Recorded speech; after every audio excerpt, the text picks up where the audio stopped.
Buenos días. Buenos días. Buen día. Buenos días.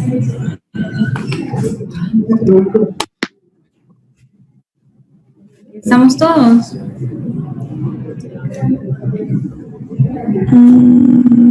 Pues no. ¿Recuerdan?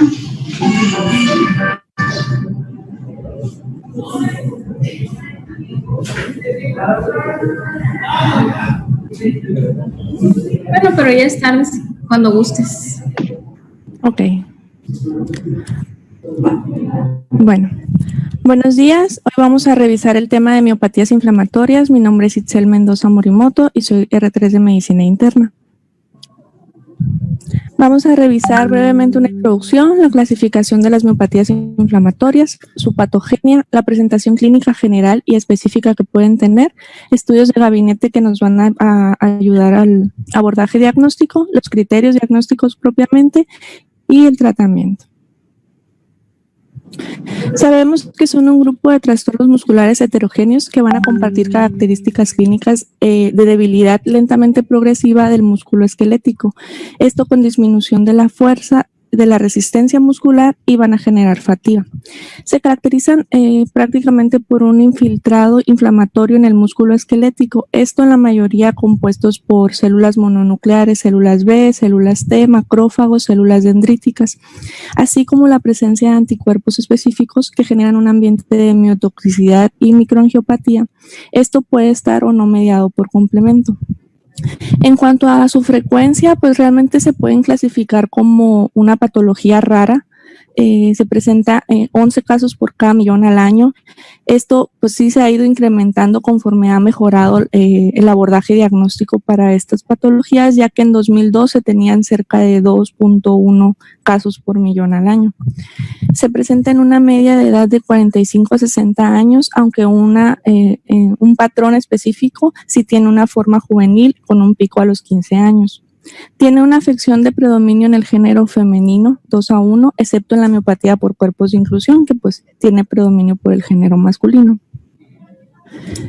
La clasificación, desde 1975, Bohan y Peter hicieron una clasificación en 5 grupos, asociando los hallazgos clínicos que ellos veían con otras patologías para tratar de hacerlos encajar en algo. Pero actualmente nos quedamos con la clasificación de poliomiositis, dermatomiositis, miopatía por cuerpos de inclusión, otras menos comunes que son la miopatía necrotizante, la granulomatosa y la eosinofílica, y además surge una entidad que se conoce como miopatía por superposición o superpuesta, esto asociado a otras entidades autoinmunes que vamos a ver más adelante. Se considera una patología de origen multifactorial. Se han asociado ciertos factores infecciosos y genéticos. Los virus más estudiados o factores infecciosos asociados pues son el virus Coxsackie, paramyxovirus, citomegalovirus, virus de Epstein-Barr y el virus parainfluenza. Ciertos factores genéticos también se han encontrado, que son los que les muestro aquí, estos polimorfismos, asociados también a otras enfermedades autoinmunes, entonces no son propiamente de esta enfermedad. Otros factores que se han relacionado pues son el uso de estatinas, el uso de antirretrovirales y ciertos procesos neoplásicos. Adentrándonos en la patogenia ya específica, por ejemplo, en la dermatomiositis, que es la entidad, pues, digamos, un poco más estudiada, no se tiene concreto el proceso patogénico preciso. Sin embargo, se ha asociado la exposición al interferón de tipo 1, no se ha clasificado exactamente cuál, pero sí se ha observado que genera lesiones en las miofibras, en los capilares y en los queratinocitos. Previamente se tenía un modelo de lesión, esto por los autoanticuerpos que se observaban que generaban la microangiopatía que comentaba antes, y ahí sí se asociaba a mediación por complemento. La patología, histopatología ya en esta entidad pues es muy característica, se observa atrofia perifascicular, anomalías y pérdida capilar, así como anomalías perimiciales. Aquí las miofibras perifasciculares son pues las que se ubican entre los límites de los fascículos y el tejido conectivo, son las más afectadas, mucho más que las miofibras centrales. Otras moléculas que se han observado que se consideran o se llaman de regeneración, aunque el tejido no esté en regeneración propiamente, son la vimentina, la miosina neonatal, MHY8, y la molécula de adhesión celular natural. Estas tres moléculas se observan pues ya en los estudios de histopatología y se asocian a regeneración celular. Con el interferón 1, pues se ha visto que participa en transcripciones, pues induce ciertas transcripciones, en particular el gen 15, donde se ha observado esta transcripción 580 veces más en la dermatomiositis que en un paciente sano, o en la inducción de la proteína A, que se ha observado 280 veces más en un paciente con dermatomiositis que en un paciente sano. En general, pues el resto de las miopatías va a compartir pues un origen patogénico, algún agente, algún virus va a desencadenar una cascada de inflamación. Esto pues con la expansión clonal de células TCD8 y la citotoxicidad que esto genera y la producción de citocinas se va a ir por la vía de la perforina. Entonces, estas citocinas van a regular de manera positiva el complejo principal de histocompatibilidad, del cual se va a empezar a sobreexpresar. Va a haber una cantidad de péptidos que no van a poder ser pues ensamblados y se genera estrés en el retículo endoplásmico. Esto conduce a la activación del factor nuclear kappa beta y va a haber mayor liberación de citocinas y va a haber mayor acumulación de glucoproteínas en el complejo mayor de histocompatibilidad, y esto va a generar pues péptidos mal plegados y incluidos la proteína que conocemos como tau o ya procesos amiloides, ¿no? La vía de la perforina pues es esta que tenemos en la imagen de la derecha, donde pues se hace un huequito en lo que es la célula y permite que entren otras granzimas o enzimas que van a degradar, y con toda la cascada de inflamación y las citocinas pues ya se va a generar lo que es un proceso de necrosis. En general, estas patologías van a tener una presentación pues muy parecida. Casi todas van a presentar un patrón de debilidad con inicio insidioso, afectando la musculatura proximal de manera simétrica, con ausencia de síntomas sensitivos. Los pacientes nos van a referir que no pueden tender la ropa, que no pueden peinarse, que no pueden levantarse de una silla, que no pueden subir escaleras. Todo esto que afecta la cintura escapular y la cintura pélvica. Los músculos faciales casi siempre están respetados, a excepción ya con la cronicidad de los músculos palpebrales. Vemos que pueden tener esta marcha miopática, esa oscilación de la cadera compensatoria y la exageración de la lordosis lumbar. Ya más adelante pudieran presentar compromiso vulvar con disfagia, disartria, voz nasal y ya manifestaciones sistémicas tales la pérdida de peso, fiebre o compromiso respiratorio cardíaco. Estas enfermedades se caracterizan casi todas por elevación de enzimas musculares, en especial la creatincinasa. Y esto nos puede llevar incluso a pues, procesos más avanzados como la rhabdomiólisis, y que esa sea realmente la clínica que debuten. Específicamente ya la dermatomiositis tiene características cutáneas muy específicas, donde pues se ve comprometida la piel. La piel que se ve comprometida generalmente son zonas fotoexpuestas. Vemos un exantema en la zona B del cuello y otra en la espalda, que se conoce como signo del chal. Tenemos las pápulas de Gottron, que son áreas eritematosas que discretamente se pueden descamar y se ven infiltradas en los nudillos de las palmas de las manos, del dorso de las manos, perdón. Y otro eritema heliotropo por la flor se llama el tinte o edema o coloración violácea, que se presenta en los párpados. Esto pues a ciertos grados también es prácticamente patognomónico de esta enfermedad. La afección periungueal, vemos que alrededor de la uña se ven dilataciones vasculares, engrosamiento de cutícula, telangiectasias, y el signo de Gottron no es más que la misma descripción dermatológica de las pápulas, pero esto se encuentra en otra zona que no sean las manos, otras zonas extensoras, ya sean los codos, las rodillas o los tobillos. Una afección más también son las manos de mecánico, que son lesiones eczematosas en los laterales de los dedos.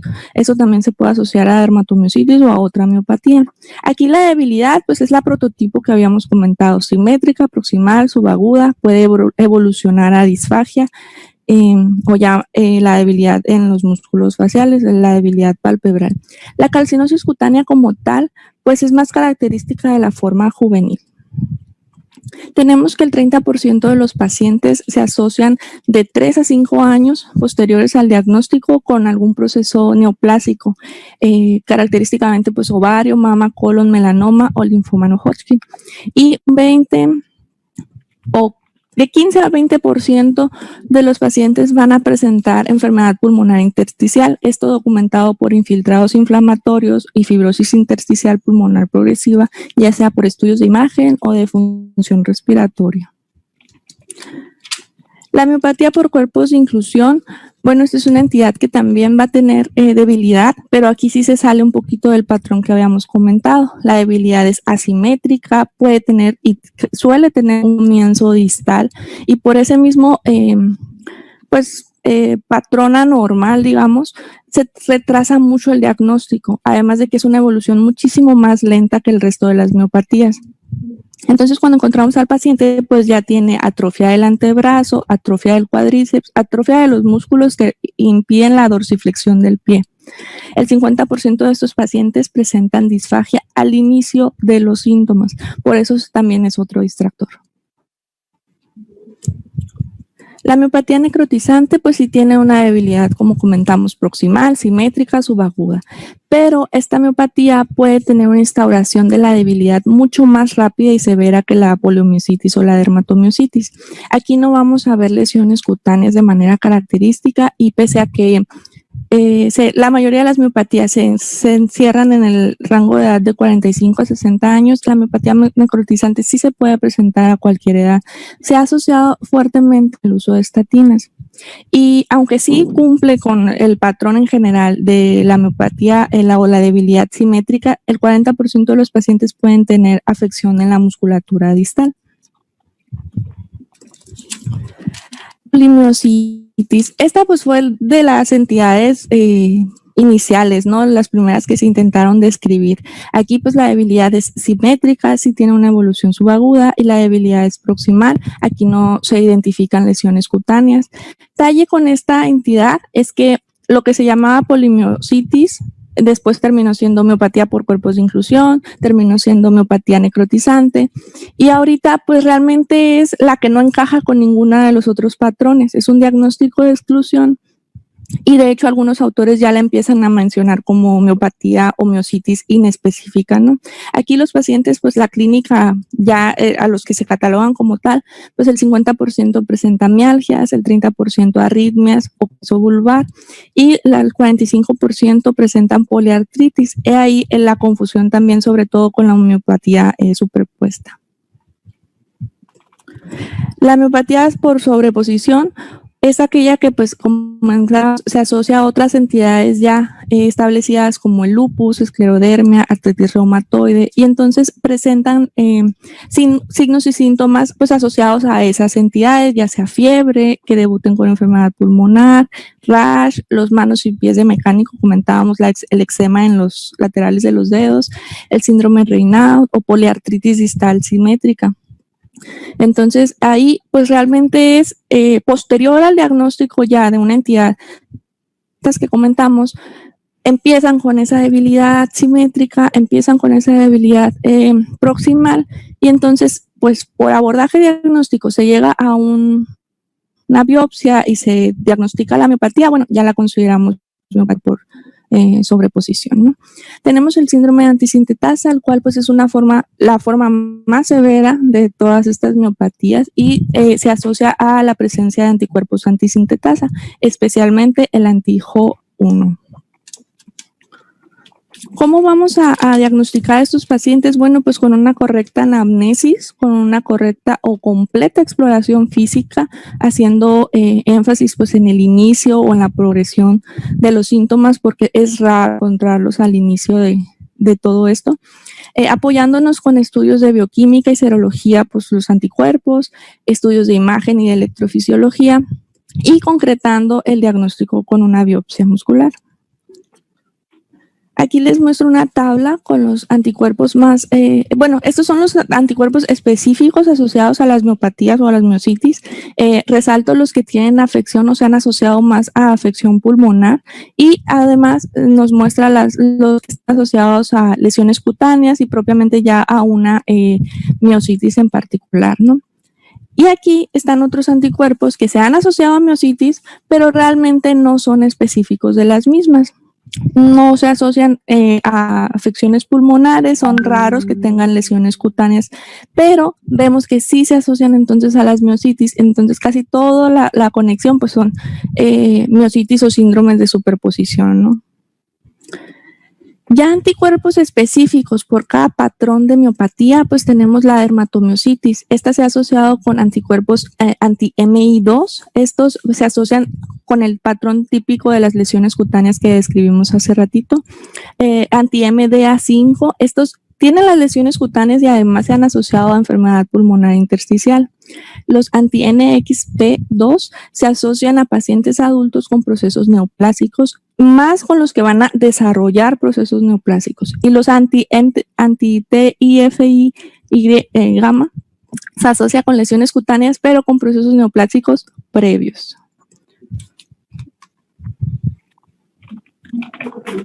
La miopatía necrotizante se ha asociado a los anticuerpos anti-SRP y a los anti-HMGCR, el 22 de los pacientes con estos anticuerpos. Y vemos que, pues, se ha asociado esta miopatía, comentábamos, con el uso de estatinas, ¿no? Pues realmente eso, el blanco aquí lo tenemos, entonces vemos la relación.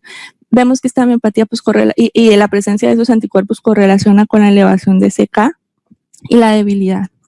Y la miopatía por cuerpos de inclusión pues se ha asociado a los anticuerpos anti-CNIA presentes en lupus, en Sjögren, y realmente aquí esta miopatía no se asocia con elevación pues llamativa de la creatincinasa. ¿Qué estudios de laboratorio nos apoyan? Bueno, ya propiamente para esta patología tenemos las enzimas musculares, la creatincinasa, aunque no se relaciona con la severidad de los síntomas que va a presentar el paciente, sí hay patrones que tienen cada tipo, patrones de elevación. La dermatomiositis, vemos que el 80 al 90% presenta una elevación de hasta 50 veces el valor límite superior de la creatincinasa. La polimiositis, una elevación de 5 a 20 veces más. Y la miopatía por cuerpos de inclusión, vemos que realmente, como comentábamos, pues es una elevación discreta. Pese a ser un marco de inflamación, vemos que la velocidad de sedimentación globular puede ser normal en el 80 al 90% de los pacientes. Otra enzima muscular pues es la aldolasa, que también se eleva en estos pacientes, pero pues rara vez se utiliza como parte del abordaje diagnóstico. Podemos usar y apoyarnos por estudios de imagen, preferentemente la resonancia magnética a diferentes niveles. Debemos de solicitar secuencias T1, T2 y sobre todo STIR. Esto porque cada secuencia nos va a permitir identificar algún patrón o algo importante. En T1 vamos a ver que la grasa, la infiltración grasa en los músculos, pues la vamos a ver hiperintensa, no así el edema, que lo vamos a confundir con los músculos. Y en T2, pues al revés, la grasa hipotensa y el edema hiperintenso va a hacer que pues nos resalte si existe o no el edema alrededor del músculo.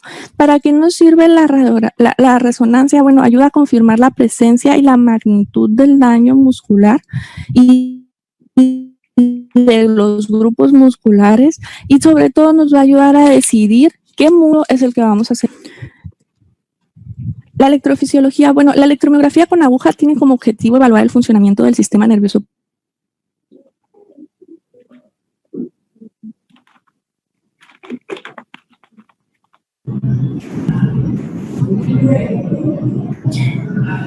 Ahí se me trabó la imagen, no sé si soy la única. No, sí se trabó, doctor. No, sí se trabó. No se escucha. Dice que la sacó. Yo creo que va a iniciar otra sesión. Ok, entonces cerramos esta.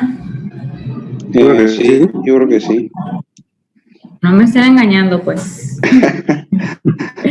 No, ahorita. Ok. Ok.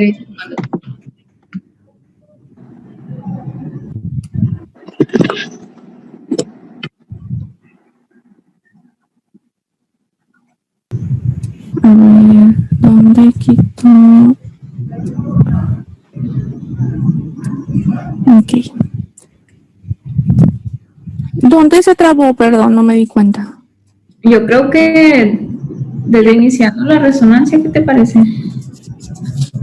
Ok, muy bien. De los demás. Bien. Disculpen el problema técnico. La resonancia nos va a ayudar sobre todo a confirmar la presencia de daño muscular, la magnitud del daño muscular y de los grupos musculares.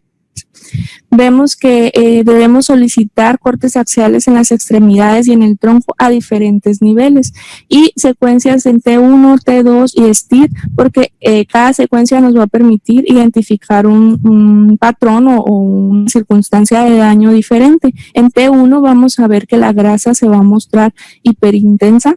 Sin embargo, el edema pues se va a confundir con el músculo. Y en P2 y en STIR sí vamos a poder identificar el edema que va a resaltar hiperintenso y la grasa pues ya va a estar hipointensa, ¿no? Lo importante de detectar esta magnitud o este grupo de daño en los músculos pues es identificar el músculo idóneo para la biopsia.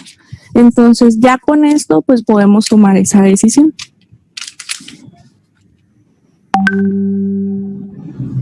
Avanza. Ok.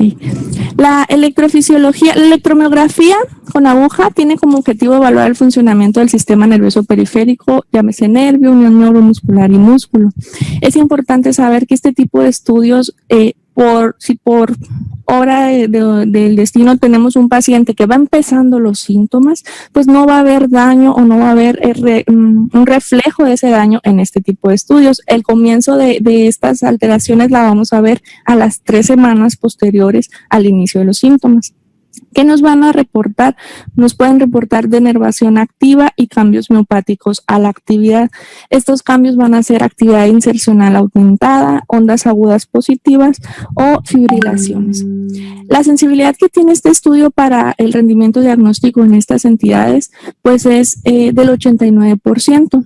Esto va a depender mucho de cuándo lo hacemos, en qué grado de avance de la enfermedad, la colaboración del paciente, el número de músculos y qué músculos se utilicen y la experiencia del técnico.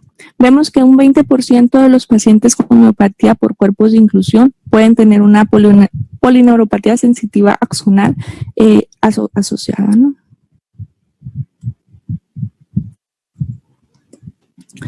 La biopsia muscular, pues esto nos va a dar el diagnóstico de certeza. ¿Sí me escucho? Sí. Ah, ok. Es que se me trabó aquí. Nos va a dar el diagnóstico de certeza. Entonces comentaba, ¿qué músculo vamos a seleccionar? Bueno, aquel músculo que identifiquemos con afección moderada, es decir, no un músculo ya atrófico o un músculo que vemos que ya está muy afectado. Se prefiere que la biopsia sea a cielo abierto, esto porque el mecanismo de infiltración o de afectación que tienen estas patologías es focal, no es generalizado por completo. Entonces, si tomamos una muestra pues a ciegas, ya a lo mejor por imagen pudiéramos omitir la zona de mayor afección y que nos pudiera llevar al diagnóstico como tal. Entonces, a cielo abierto, veo el músculo, veo la zona de infiltración, bueno, tomo esa muestra, ¿no?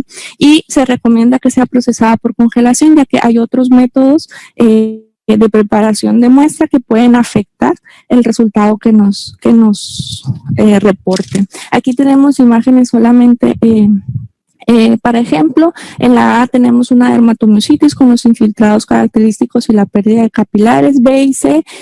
Según la descripción, por cierta técnica se ve aumento en lo que es aumento en los depósitos de complejo de membrana de ataque donde se señalan las flechas, y zonas necróticas. En la D y la E vemos ya pues disminución en los infiltrados, casi prácticamente ausentes, pero fibras necróticas asociadas a la invasión de los macrófagos. Y pues infiltrados inflamatorios ya un poco más escasos. Los criterios diagnósticos fueron establecidos por Bohan y Peter desde 1975. Establecieron 5 condiciones o situaciones que se deben de presentar: la debilidad simétrica de las musculaturas proximales, las enzimas musculares elevadas, la electromiografía compatible con cambios miopáticos, los comentábamos, la biopsia pues ya anormal, y el rash típico pues para la dermatomiositis, ¿no? Entonces la polimiositis pues iba a ser definitiva o contara con los 4 puntos del 1 al 4, probable de 3 del 1 al 4 o posible 2 del 1 al 4. Y la dermatomiositis parecido, pero con el 5, con el rash típico de las lesiones cutáneas de cajón, 3, 2, 1 punto del 1 al 4 para ser definitivo, probable o posible. Pero bueno, actualmente con ya más entidades o más situaciones que pudieran hacernos dudar en este espectro que presentan las miopatías como tal, vamos a utilizar criterios clínicos, cómo se presentó, cuál es la evolución, si presenta o no lesiones cutáneas, si presenta o no lesiones asociadas pulmonares, la elevación de las enzimas musculares, y ya otros apoyos como comentábamos, el de electrofisiología, de resonancia o los anticuerpos para concretar con la biopsia. Ya más recientemente la EULAR y la ACR hacen una definición o clasificación clínica o clínico-patológica para la miopatía por cuerpos de inclusión. Esto pues básicamente es en diferenciarla por si ya tienes la patología, el histopatológico, o el histopatológico no cumple con todos los criterios, que serían los infiltrados inflamatorios endomiciales, la sobreexpresión del complejo mayor de histocompatibilidad, las vacuolas bordeadas, y que se acumulen las proteínas como comentábamos, pues no se pueden ensamblar, ¿no? Tenemos predictores clínicos para ver el pronóstico o cómo le va a ir a nuestros pacientes. El retraso en el tratamiento más allá de 6 meses del inicio de los síntomas, pues es un factor de mal pronóstico. Que tengan mucha debilidad al inicio de su enfermedad, que ya progrese en la disfagia, debilidad de los músculos respiratorios o afectación cardíaca, que desarrollen un proceso neoplásico, o que ya se detecte una enfermedad pulmonar intersticial. Pero pese a todo esto, pues tienen una supervivencia a 5 años del 75 al 95% de los casos. La edad de algunos autores la asocian a mal pronóstico y otros defienden que no. Sin embargo, sí tiene relación con presentaciones de patrones un poquito más agresivos. Entonces, pudiera ser un factor de mal pronóstico. Las causas de muerte en estos pacientes, pues sí son los tumores, infecciones asociadas a tratamiento, insuficiencia respiratoria y enfermedades cardiovasculares. Los pilares de tratamiento en esos pacientes pues son identificar la etiología si podemos y tratarla, la inmunomodulación farmacológica y la terapia física. Los objetivos pues queremos mejorar la fuerza muscular y evitar el desarrollo de complicaciones extramusculares. Digo mejorar porque no vamos a llegar, o es raro llegar a la fuerza muscular que se tenía antes de la enfermedad.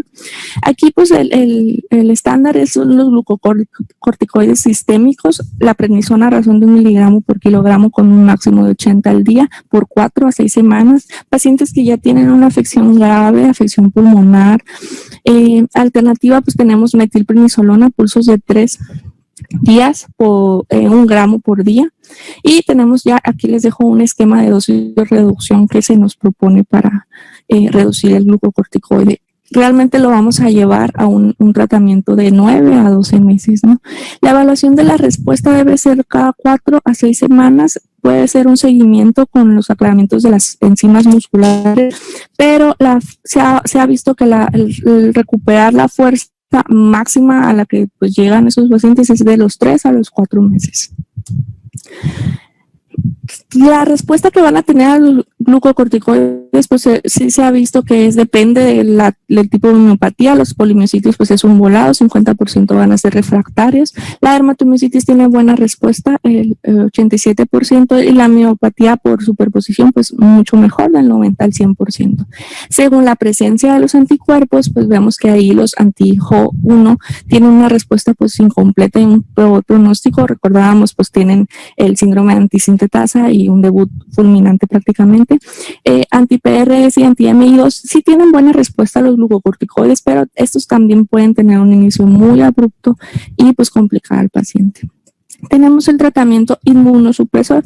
Esto se conoce como ahorrador de esteroides. Se ha tratado de, con el inmunosupresor, tratar de disminuir los esteroides para pues disminuir las complicaciones asociadas. Tenemos la azathioprina y el metotrexato, que son los tratamientos convencionales a estas dosis, recordando que la azathioprina tiene efectos adversos gastrointestinales, puede generar fiebre, mucho menos común hepatotoxicidad o supresión de médula ósea. Sin embargo, se recomienda un seguimiento con biometría hemática cada 2 a 3 meses, ¿no? Y el metotrexato, pues no olvidar la suplementación con ácido fólico, ácido folínico.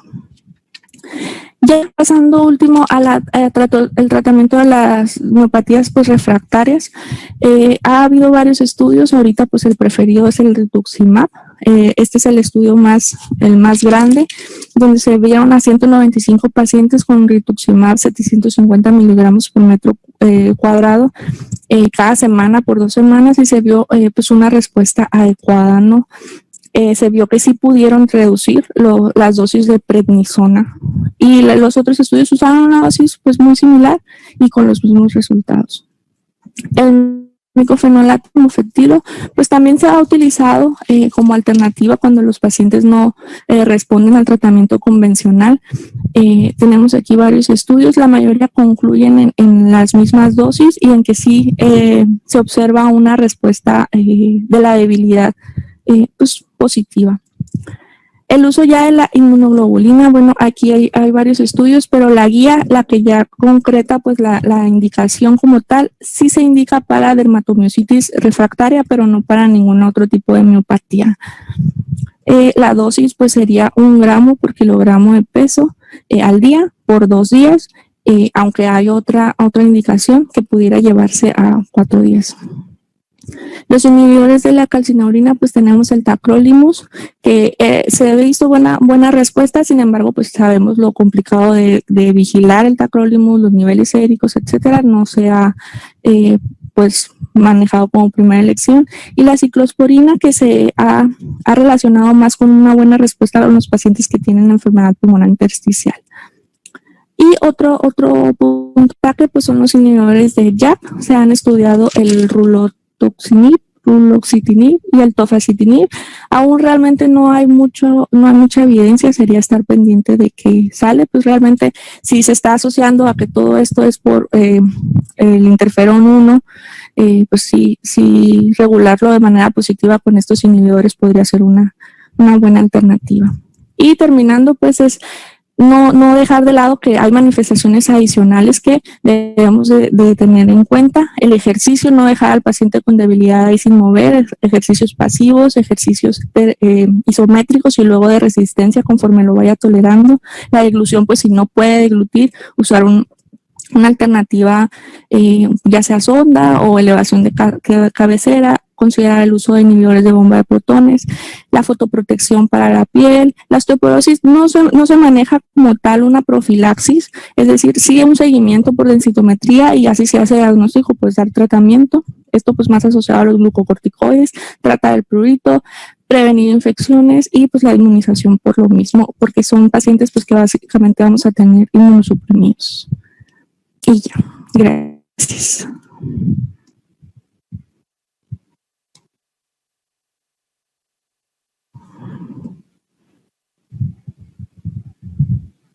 Hola.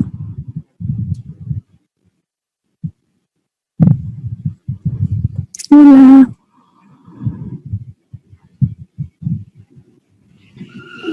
¿No se escucha la doctora? ¿No? A ver, déjeme ver si está. Ah, sí. Creo que está hablando, pero no se escucha. Tenía activado el micrófono y ya. Okay. Un rato hablando. te decía cuando hablaste de la fisiopatología, en cuanto a las dos entidades principales, ¿no? Más frecuentes, dermatomiositis o polimiositis, ¿cuál es el tipo celular predominante para cada uno? Ok. La dermatomiositis son el predominio de células B y en las polimiositis es células T. No, son linfocitos T en ambas, pero depende del complejo principal de histocompatibilidad, ¿no? Para dermatomiositis es linfocitos T CD4 y CD8 para polimiositis, ¿no? A ver, alguien que recuerde cuáles son los patrones de infiltrado en las biopsias en polimiositis y dermatomiositis, ¿cómo esperan encontrar el infiltrado? Aparte de la doctora Itzel, que ella ya se lo sabe muy bien. Bueno, pues en dermatomiositis comentó que aquí el predominio es que va a ser perivascular, ¿no? También puede haber inflamación perifascicular, pero lo predominante es el infiltrado perivascular. Y el inicio, ¿no? Estamos hablando de la fibra muscular. Y en polimiositis, aquí sí va a haber expresión, como dijo usted, de complejo mayor de histocompatibilidad. Ese va a ser el infiltrado principal por células CD8. Y no va a haber, pues, diferenciándolo con la miositis por cuerpos de inclusión, pues no va a haber los depósitos de amiloide. Bueno, ¿qué enzima muscular es la más específica? ¿O cuál se eleva primero, más bien?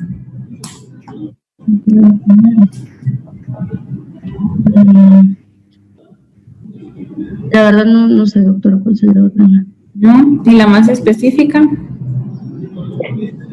Pues lo que leí que más se relacionaba con la enfermedad, pues era CPK. CPK es la más sensible, ¿no? Y la aldolasa es la más específica.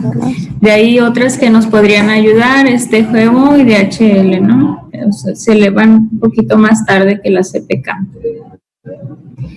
¿Qué medicamentos se han asociado a la aparición de miopatías inflamatorias, aparte de las estatinas que ya mencionaste? ¿Medicamentos u otras aplicaciones de sustancias? Pues le han asociado ciertas inmunizaciones, ciertas vacunas, pero no encontré realmente evidencia de que sí fuera propiamente la vacuna como tal o fuera un debut de una miopatía juvenil. Medicamentos, no recuerdo haber leído sobre. Similar a la miopatía del enfermo crítico, aminoglucósidos, esteroides, pues que otros antibióticos. Lo oigo medio lejos, como que te entendí esteroides y... Aminoglucósidos, relajantes. Okay. También está asociada al uso de penicilamina, que esa casi no se utiliza ya. Los implantes de silicón, aplicación de colágeno. Y en pacientes en que han sido trasplantados también es un poquito más frecuente encontrar estos de la miopatía inflamatoria. Lo de la polimiositis, pues es una forma ya definida, ¿no? No es que se haya distinguido de otras por exclusión, sino ya tiene una forma definida e incluso puedes encontrar un infiltrado específico para polimiositis. ¿En qué casos pueden encontrar enzimas musculares normales y debilidad?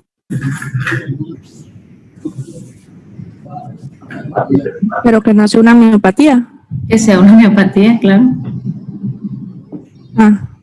Pues la miopatía por cuerpos de inclusión realmente no eleva mucho las enzimas musculares. También en casos crónicos, ¿no? Cuando ya tienen demasiada atrofia muscular, ya no tienden a elevar tanto las enzimas musculares. Esa puede ser una causa, ¿no? Porque la CPK no se eleve tanto, aunque tenga manifestaciones clínicas sugestivas, la atrofia severa muscular en etapas avanzadas de la enfermedad, y también en miopatías asociadas a neoplasia también suelen elevar un poco, no es tan grave incremento de las enzimas musculares. Bueno, eso te lo iba a preguntar, pero ya lo dijiste. ¿Para qué servía la resonancia magnética en este aspecto? ¿Y cuándo decides realizar una biopsia muscular? ¿En qué casos sí decides realizar?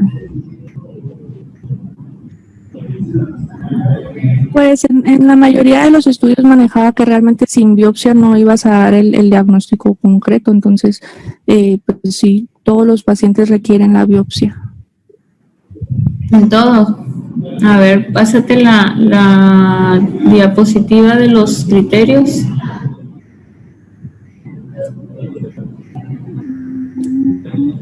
Aquí está.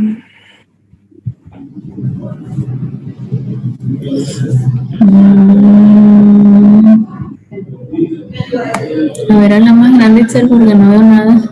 Sí, ya le piqué, pero no me reacciona. A ver, dice... Ahí está.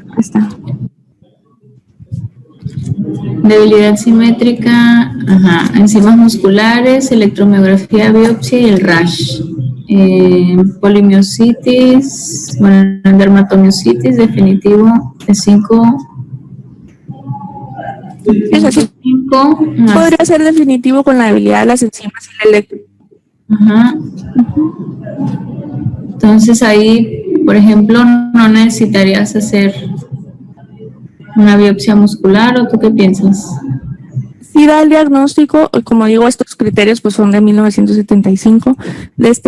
La mayoría de la evidencia que encontré, sobre todo para la tipificación ya de la miopatía, que por más característica que estuviera por las lesiones cutáneas, etcétera, sí comentan que sí hay pues variaciones, o sea, sí puedes encontrar en una biopsia datos que te orienten a otro tipo de miopatía y a otro tipo de respuesta que puedan tener a glucocorticoides o a inmunosupresor.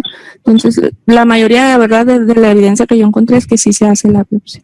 Las recomendaciones para dermatomiositis no es tanto así. Acuérdense que dermatomiositis pues tiene un cuadro químico un poquito más florido en cuanto a la presentación cutánea, que tiene manifestaciones típicas, ¿no? Patoneumónicas, el eritema en heliotropo, Scott, Chal, Halsten. Entonces todos esos son muy típicos de dermatomiositis. Teniendo eso, la debilidad, las enzimas musculares, pues ya haces un diagnóstico de dermatomiositis, y quizás esos pacientes no sea tan necesario llevarlos a un estudio invasivo, ¿no? Como es la biopsia. Además, como el infiltrado es en parche, necesitas hacer antes una resonancia para saber dónde está el infiltrado inflamatorio y poder tener una muestra que sea representativa, que te pueda ayudar en el diagnóstico. En los casos en que quizás sí sea importante realizar es cuando no se tiene buena respuesta, cuando es una polimiositis o que no tiene manifestaciones cutáneas y que no se ha tenido buena respuesta al tratamiento, ¿no? Te ayudaría a diferenciar quizás si es una miopatía, una polimiositis, una miopatía por cuerpos de inclusión, que son las que se podrían confundir un poquito más ahí. Ya si encuentras vacuolas en la biopsia, pues ¿de qué te va a hablar? La presencia de vacuolas en la biopsia. Una miopatía por cuerpos de inclusión. Por cuerpos de inclusión, ¿no? Igual, como es un procedimiento invasivo, pues tratamos de hacerlo lo menos posible, ¿no? Pero te podría servir para diferenciar la polimiositis de los cuerpos de inclusión, que clínicamente, pues sí tienen sus diferencias, ¿no? Acuérdate que por cuerpos de inclusión, pues no es tan característica la debilidad proximal simétrica, sino que puede ser asimétrica. Más. Creo que era todo lo que quería preguntar. ¿Alguien tiene algún comentario? Doctora, yo estaba leyendo que lo mismo que comentó Itzel, de que la polimiositis de repente ya decían como que aparte de que como exclusión, que algunos autores ya no la consideraban, que consideraban más que se trataba de alguna dermatomiositis sin manifestaciones cutáneas o que se trataba de una por sobreposición. A ver, ¿cómo está eso último que dijiste? Que era una dermato sin manifestaciones cutáneas. Leí que existía dermato sin manifestaciones cutáneas y la dermato con las puras manifestaciones cutáneas. De entrada tienen sus diferencias, ¿no? La dermatomiositis y la polimiositis tienen diferencias importantes en el infiltrado en la biopsia, ¿no? Linfocitario. Ahí sí, entonces tendrías, aunque no tuvieran lo cutáneo, podrías distinguirlas así. Todavía se sigue usando la clasificación Bohan y Peter para la clasificación de las polimiositis y de las miopatías inflamatorias, y polimiositis todavía entra dentro de una categoría. Ah, ok. Yo también vi que la EULAR y la ACR me parece que habían creado unos criterios nuevos.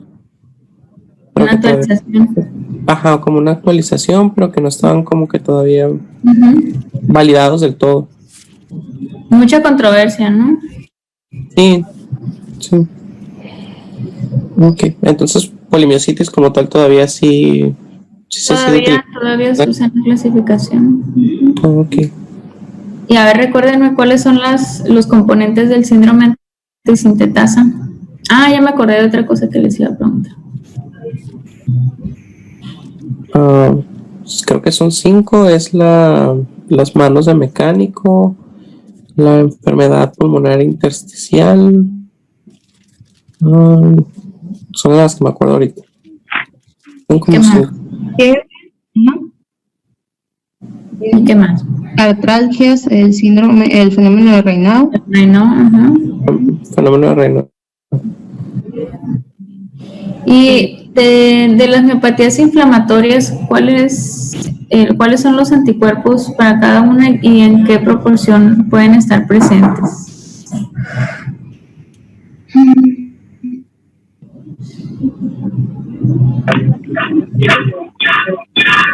¿Qué cuerpo esperas encontrar en dermatomiositis?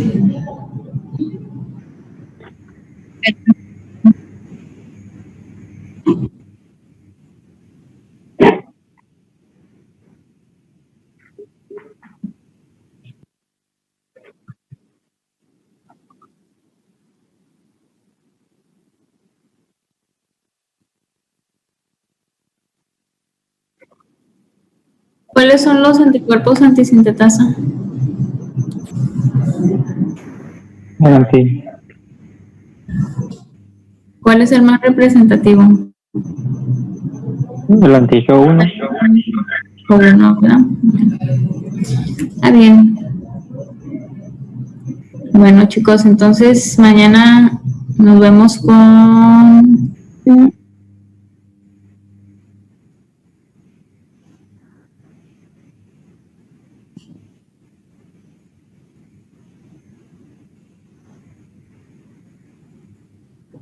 Pues es lo que te diferencia. Entonces, sí debería haber vacuolas. Y a lo que me lleva otra pregunta. No me acuerdo si lo pusiste ahí en la presentación, porque me salió un ratito, me sacó el internet. ¿Qué tinciones van a solicitar cuando piden el análisis de una biopsia muscular? ¿Qué tinciones van a pedir? No lo puse, pero la mayoría de los cortes que encontré, porque no encontré así como tal indicación, era hematoxilina eosina.